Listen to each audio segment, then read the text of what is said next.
update about the leak in the trunk. So cleaning this one didn't help at all. Still plenty of water inside. Now it's clean, but so this time we'll try to reseal all these panel connections, let's say like that.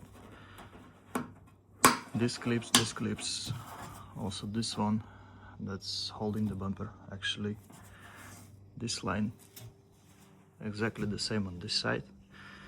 Hopefully this time it will help. Just like not interested to buy one more amplifier, so hopefully it will help. So it's for on the Lexus models, but I think it's many Toyota Lexus also have the same issue. So because of the years, I think it starts just leaking in some places. So we'll try to sort it out.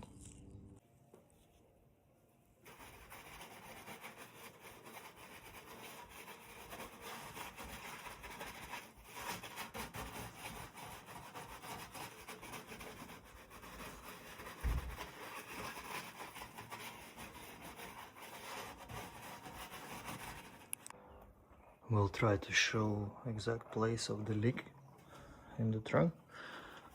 So this is the spot, and you will see it now.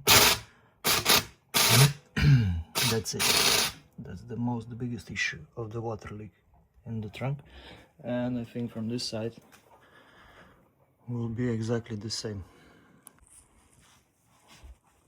So finish the sealing. Also seal at these ones because it was leaking from here a bit. Bumper holders also reseal it.